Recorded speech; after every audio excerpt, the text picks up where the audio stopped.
Bonjour à tous. Nous allons prier à nouveau ensemble ce matin. Je vous propose, ce qui nous frappe aujourd'hui, c'est qu'il me semble qu'on a passé une étape là,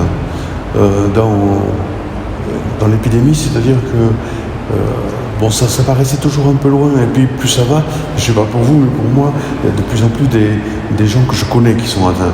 Et donc, à partir de ce moment-là, la pandémie devient un peu plus concrète pour moi, mais peut-être aussi pour vous. Alors, je vous propose de prier pour Janine, qui est la sœur de quelqu'un du secteur, mais aussi pour tous ceux que vous connaissez. Il y a Amandine, il y a plein de gens que je connais maintenant, et vous aussi sans doute, qui sont touchés. Alors on a une prière spéciale pour eux, sans oublier les autres, il y en a tellement que sans oublier non plus les soignants et tous les autres, mais voilà, nous les portons tous dans notre prière. Au nom du Père et du Fils et du Saint-Esprit. La grâce de Jésus notre Seigneur, l'amour de Dieu le Père et la communion de l'Esprit Saint soient toujours avec vous. Aussi, on va écouter un texte un peu spécial. La première lecture, c'est la lecture de la chaste Suzanne. Quand j'étais au séminaire, ça revenait tous les ans et c'était le moment érotique de l'année. Mais maintenant, on est un peu plus habitué, mais voilà, c'est un long texte qui nous raconte une histoire assez intéressante, ma foi. En attendant, on demande pardon au Seigneur, on lui demande de nous aider dans notre marche vers Pâques, dans notre attention aux autres, dans toutes les petites attentions que nous pouvons créer pour nous rapprocher de ceux qui sont un peu loin. Seigneur, prends pitié. Ô Christ, prends pitié. Seigneur, prends pitié. Et que Dieu Tout-Puissant nous fasse miséricorde, qu'il nous pardonne nos péchés, qu'il nous conduise à la vie éternelle. Prions le Seigneur.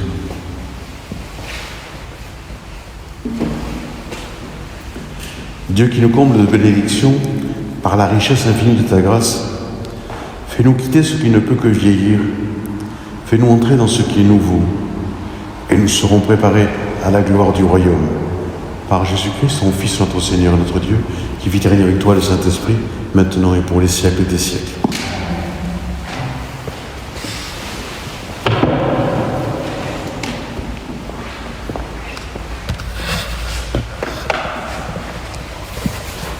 Lecture du livre du prophète Daniel. En ces jours-là, il y avait un habitant de Babylone qui se nommait Joachim. Il avait épousé une femme nommée Suzanne, fille d'Elchias. Elle était très belle et craignait le Seigneur. Ses parents étaient des justes et ils avaient élevé leur fille selon la loi de Moïse. Joachim était très riche et il possédait un jardin auprès de sa maison. Les Juifs affluaient chez lui, car il était le plus illustre d'entre eux. 2 anciens avaient été désignés dans le peuple pour être juges cette année-là. Ils étaient de ceux dont le Seigneur a dit « Le crime est venu de Babylone par des anciens, par des juges qui prétendaient guider le peuple. » Ils fréquentaient la maison de Joachim, et tous ceux qui avaient des procès venaient les trouver. Lorsque le peuple s'était retiré vers midi, Suzanne entrait dans le jardin de son mari et s'y promenait. Les 2 anciens la voyaient chaque jour entrer et se promener, et ils se mirent à la désirer. Ils pervertirent leurs pensées, ils détournèrent leurs yeux pour ne plus regarder vers le ciel et ne plus se rappeler ses justes décrets. Il y était le jour favorable lorsque Suzanne entra, comme la veille et l'avant-veille, accompagnée seulement de 2 jeunes filles. Il faisait très chaud et elle eut envie de prendre un bain dans le jardin. Il n'y avait personne en dehors des 2 anciens qui s'étaient cachés et qui l'épiaient.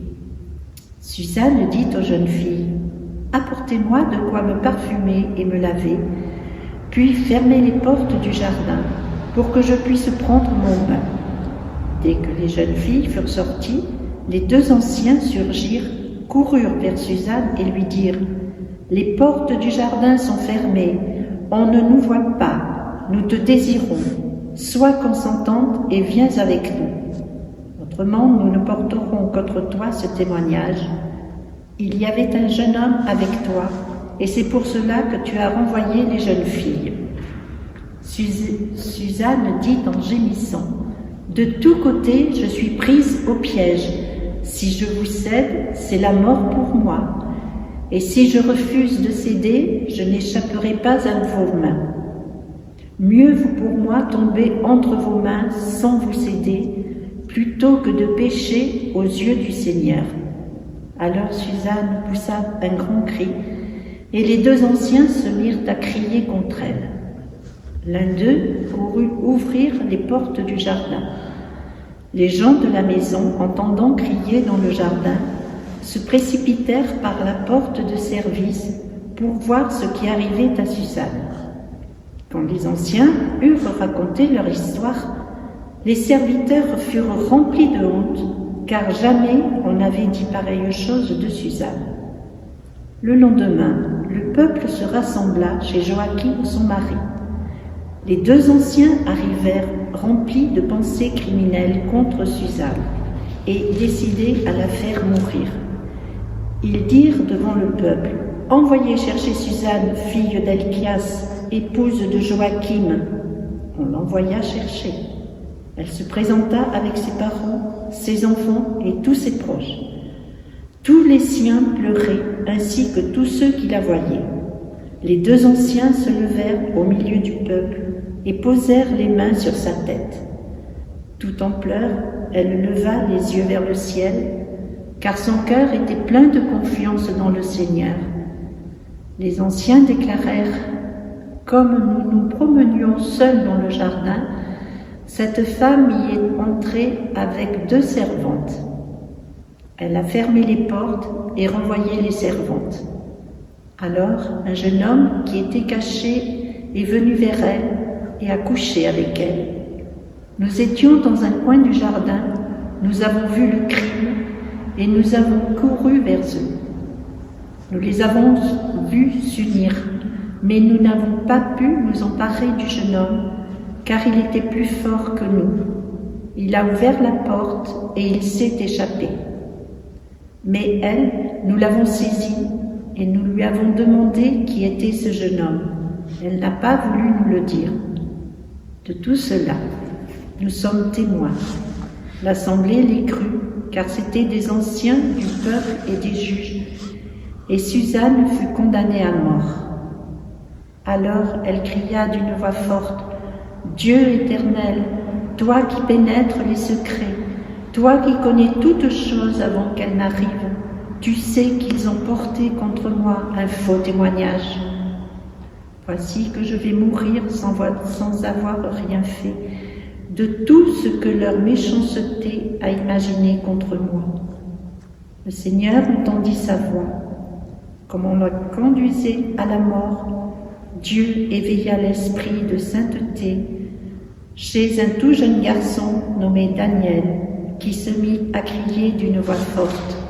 « Je suis innocent de la mort de cette femme. » Tout le peuple se tourna vers lui et on lui demanda « Que signifie cette parole que tu as prononcée ?»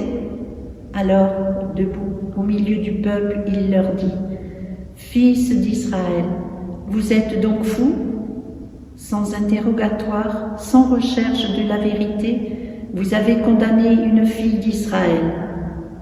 Revenez au tribunal, car ces gens-là ont porté contre elle un faux témoignage. » Tout le peuple revint donc en hâte, et le collège des anciens dit à Daniel, « Viens siéger au milieu de nous et donne-nous des explications, car Dieu a déjà fait de toi un ancien. » Et Daniel leur dit, « Séparez-les bien l'un de l'autre, je vais les interroger. » Quand on les eut séparés, Daniel appela le premier et lui dit, « Toi qui as vieilli dans le mal, tu portes maintenant le poids des péchés que tu as commis autrefois en jugeant injustement.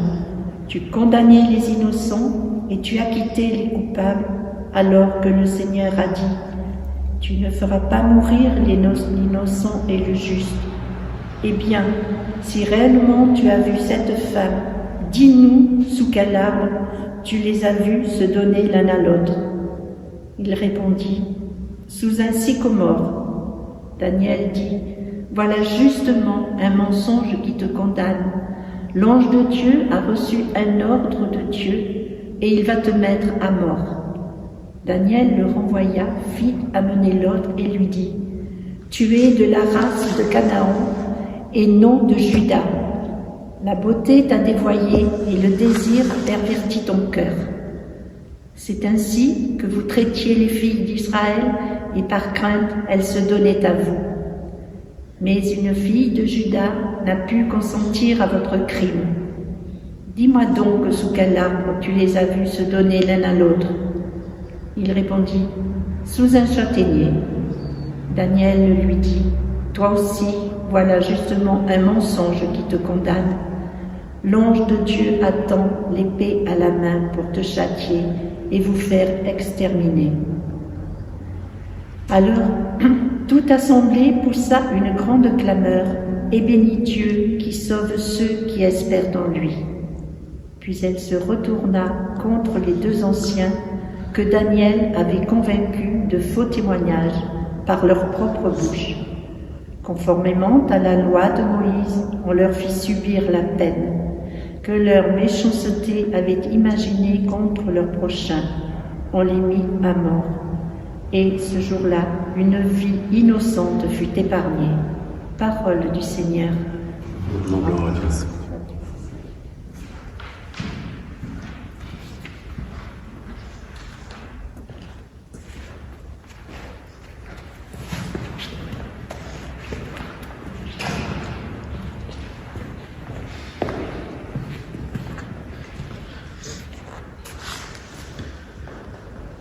Si je traverse les ravins de la mort, je ne crains aucun mal, car tu es avec moi, Seigneur. Si je traverse les ravins de la mort, je ne crains aucun mal, car tu es avec moi, Seigneur. Le Seigneur est mon berger, je ne manque de rien. Sur des prés d'herbes fraîches, il me fait reposer. Si je traverse les ravins de la mort, je ne crains aucun mal, car tu es avec moi, Seigneur. Il me mène vers les eaux tranquilles et me fait revivre. Il me conduit par le juste chemin pour l'honneur de son nom. Si je traverse les ravins de la mort, je ne crains aucun mal, car tu es avec moi, Seigneur. Si je traverse les ravins de la mort, je ne crains aucun mal, car tu es avec moi, ton bâton me guide et me rassure. Si je traverse les ravins de la mort, je ne crains aucun mal, car tu es avec moi, Seigneur. Tu prépares la table pour moi, devant mes ennemis. Tu répands le parfum sur ma tête, ma coupe est débordante. Si je traverse les ravins de la mort, je ne crains aucun mal, car tu es avec moi, Seigneur. Grâce et bonheur m'accompagnent tous les jours de ma vie. J'habiterai la maison du Seigneur pour la durée de mes jours. Si je traverse les ravins de la mort, je ne crains aucun mal, car tu es avec moi, Seigneur.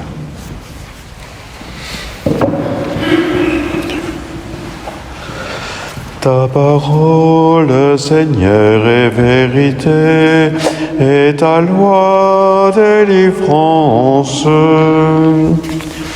Je ne prends pas plaisir à la mort du méchant, dit le Seigneur, qu'il se détourne de sa conduite et qu'il vive.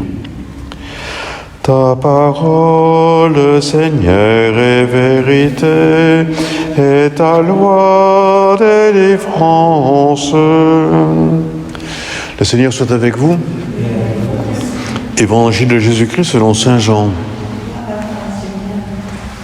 En ce temps-là, Jésus s'en alla au mont des Oliviers. Dès l'aurore, il retourna au temple. Comme tout le peuple venait à lui, il s'assit et se mit à enseigner. Les scribes et les pharisiens lui amènent une femme qu'on avait surprise en situation d'adultère. Ils la mettent au milieu et disent à Jésus « Maître, Cette femme a été surprise en flagrant délit d'adultère. Or, dans la loi, Moïse nous a ordonné de lapider ces femmes-là. Et toi, que dis-tu ? Il parlait ainsi pour le mettre à l'épreuve, afin de pouvoir l'accuser. Mais Jésus s'était blessé, s'était baissé, et du doigt, il écrivait sur la terre.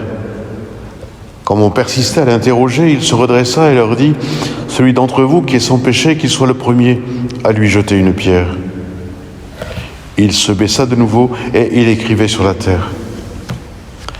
Eux, après avoir entendu cela, s'en allaient un par un, en commençant par les plus âgés. Jésus resta seul avec la femme, toujours là au milieu. Il se redressa et lui demanda « Femme, où sont-ils donc ? Personne ne t'a condamné ?» Elle répondit « Personne, Seigneur. » Et Jésus lui dit « Moi non plus, je ne te condamne pas. Va et désormais ne pêche plus. » Acclamons la parole de Dieu. C'est la même lecture que celle que nous avons prise vendredi pour la célébration pénitentielle que vous avez peut-être regardée, à laquelle vous avez participé de chez vous. Alors je vais pas reprendre tout. Ce qu'avait dit le pape François va beaucoup plus loin que ce que je pourrais en dire. Je voudrais juste me centrer sur la parole de Jésus, celui d'entre vous qui est sans péché, qu'il soit le premier à lui jeter une pierre. Et voilà, c'est là-dessus que je voudrais venir en écoutant la suite. Et ils s'en allèrent tous, en commençant par les plus vieux. Alors c'est pas aujourd'hui, c'est pas la fête pour les plus âgés, puisque là, avec la chaste Suzanne, c'est deux vieillards, et là, bon, c'est les plus âgés qui partent les premiers. Donc c'est vrai que c'est vrai aussi que ce qu'on voit, ce qu'on a vu ces jours-ci, ces temps-ci, y compris dans l'Église, c'est combien de gens respectables, combien de gens qui étaient âgés, qui avaient que tout le monde admirait, comment ces gens, ou des gens qui avaient le pouvoir aussi, comment ces gens sont capables de faire le mal. Et je pense qu'il faut faire attention, il ne faut jamais mettre quelqu'un sur le pinacle, il ne faut jamais marquer trop d'intérêt pour des gens parce que tout le monde les admire, parce qu'ils ont fait des choses, même s'ils ont fait des choses bien d'ailleurs, il faut à la fois reconnaître ce qu'ils ont fait de bien, mais se méfier toujours garder une distance. Tout le monde reste des hommes. Alors peut-être que le côté positif de cet évangile aujourd'hui, c'est eux qui partent les premiers. Peut-être que c'est pas forcément les plus pécheurs, mais c'est au moins ceux qui en revenant sur eux-mêmes se disent oui, j'ai péché moi aussi. Alors peut-être que la sagesse c'est ça, c'est reconnaître que nous sommes des pécheurs. Avec l'âge, peut-être dans le meilleur des cas, on s'en aperçoit un peu plus. En reprenant sa vie, on s'aperçoit de toutes les erreurs que l'on a faites, de toutes les fautes dont on s'est rendu coupable. Et on se dit, je ne peux pas juger. C'est la meilleure hypothèse. L'autre, c'est que à force de se croire supérieur aux autres, on se croit tout permis. Mais essayons d'être comme ces gens qui partent les premiers parce qu'ils se disent à la réflexion, non, je ne peux pas juger.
Prions ensemble au moment d'offrir le sacrifice de toute l'Église. Accorde-nous, Seigneur, cette grâce, qu'au moment de célébrer l'Eucharistie, les renoncements imposés à notre corps nous permettent de nous présenter devant toi avec un cœur purifié, par Jésus le Christ, notre Seigneur. Le Seigneur soit avec vous. Élevons notre cœur. Rendons grâce au Seigneur notre Dieu. Vraiment, il est juste et bon de te rendre gloire, de t'offrir notre action de grâce toujours et en tout lieu à toi, Père très saint, Dieu éternel et tout-puissant. Car tu veux, par notre jeûne et nos privations, réprimer nos penchants mauvais, élever nos esprits, nous donner la force et enfin la récompense par le Christ notre Seigneur. Par lui, avec les anges et tous les saints, nous chantons l'hymne de ta gloire et sans fin nous proclamons « Saint, Saint, Saint, le Seigneur, Dieu de l'univers. Le ciel et la terre sont remplis de ta gloire. Hosanna au plus haut des cieux. Béni soit celui qui vient au nom du Seigneur. Hosanna au plus haut des cieux. » Dieu de l'univers, nous te rendons grâce pour Jésus ton Fils, venu dans notre monde en ton nom. Il est la parole qui sauve les hommes. Il est la main que tu tends aux pécheurs. Il est le chemin par où nous arrive la véritable paix. Alors que nous étions loin de toi, Dieu notre Père, c'est par lui que tu nous as fait revenir. C'est lui, ton propre Fils, qui a été livré au pouvoir des hommes, afin que nous soyons par sa mort en paix avec toi et entre nous. Aussi pouvons-nous maintenant célébrer en reconnaissance le mystère de cette réconciliation qui nous a lui-même obtenue. Nous t'en prions, Père. Sanctifie ces offrandes par la puissance de ton Esprit, alors que nous accomplissons ce que Jésus nous a dit de faire. Au cours du repas, il partageait avec ses disciples. Avant de s'offrir à toi pour notre libération, il prit le pain en te rendant grâce. Il le rompit de ses propres mains et le donna aux disciples en leur disant « Prenez et mangez-en tous, ceci est mon corps, livré pour vous. »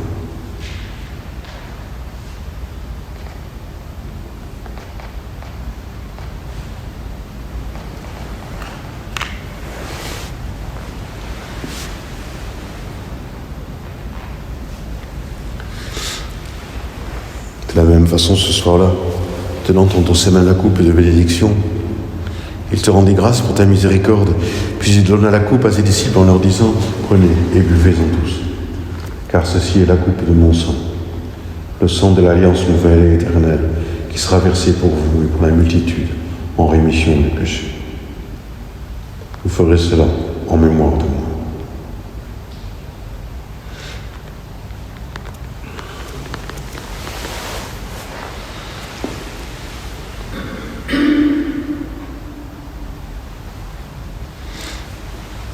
Il est grand le mystère de la foi. Proclamons ta mort, Seigneur Jésus. Nous célébrons ta résurrection. Nous attendons ta venue dans la gloire. Père très bon, ton Fils a laissé à ton Église ce mémorial de son amour. En rappelant ici sa mort et sa résurrection, nous te présentons cette offrande qui vient de toi. Le sacrifice qui nous rétablit dans ta grâce. Accepte-nous aussi avec ton Fils bien-aimé. Donne-nous dans ce repas ton Esprit Saint, qu'il fasse disparaître les causes de nos divisions, qu'il nous établisse dans une charité plus grande, en communion avec le pape François, notre évêque Jean-Paul, le collège épiscopal et ton peuple tout entier. Fais de ton Église en ce monde le signe visible de l'unité et la servante de la paix. Et comme tu nous rassembles ici dans la communion de la bienheureuse Mère de Dieu, la Vierge Marie, et de tous les saints du ciel, autour de la table de ton Christ, daigne rassembler un jour les hommes de tout pays et de toute langue, de toute religion et de toute culture au banquet de ton royaume. Alors nous pourrons célébrer l'unité enfin accomplie et la paix définitivement acquise par Jésus, Christ et Seigneur. Par lui, avec lui et en lui, à toi Dieu le Père Tout-Puissant, dans l'unité du Saint-Esprit, tout honneur et toute gloire pour les siècles des siècles. Nous tournons vers le Père avec confiance qui es aux cieux. Que ton nom soit sanctifié, que ton règne vienne, que ta volonté soit faite sur la terre comme au ciel. Donne-nous aujourd'hui notre pain de ce jour. Pardonne-nous nos offenses comme nous pardonnons aussi à ceux qui nous ont offensés. Et ne nous laisse pas entrer en tentation, mais délivre-nous du mal, car c'est à toi qu'appartiennent le règne, la puissance et la gloire pour les siècles des siècles. Seigneur Jésus-Christ, tu as dit à tes apôtres, je vous laisse la paix, je vous donne ma paix. Ne regarde pas nos péchés, mais la foi de ton Église. Pour que ta volonté s'accomplisse, donne-lui toujours cette paix et conduis-la vers l'unité parfaite, toi qui vis et règnes pour les siècles des siècles. Que la paix du Seigneur soit toujours avec vous. Qu'elle demeure véritablement entre nous, que nous soyons capables de la partager le plus possible. Agneau de Dieu, qui enlève le péché du monde, prends pitié de nous. Agneau de Dieu, qui enlève le péché du monde, prends pitié de nous. Agneau de Dieu, qui enlève le péché du monde, donne-nous la paix. Nous sommes heureux d'être invités au repas du Seigneur. Voici l'agneau de Dieu, celui qui enlève le péché du monde. Seigneur, je ne suis pas digne de te recevoir, mais dis seulement une parole et je serai guéri. Que le corps et le sang de Christ nous gardent pour la vie éternelle.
Prions ensemble. Déjà fortifiés par cette Eucharistie, nous te prions encore, Seigneur. Que ta grâce nous purifie de nos penchants mauvais et nous aide à marcher vers toi en suivant joyeusement le Christ. Lui qui vit et règne avec toi, le Saint-Esprit, maintenant et pour les siècles des siècles. Le Seigneur soit avec vous. Que Dieu Tout-Puissant nous bénisse, le Père, le Fils et le Saint-Esprit. Allez, dans la paix du Christ. Et à demain pour ceux qui le veulent. Reste en lien.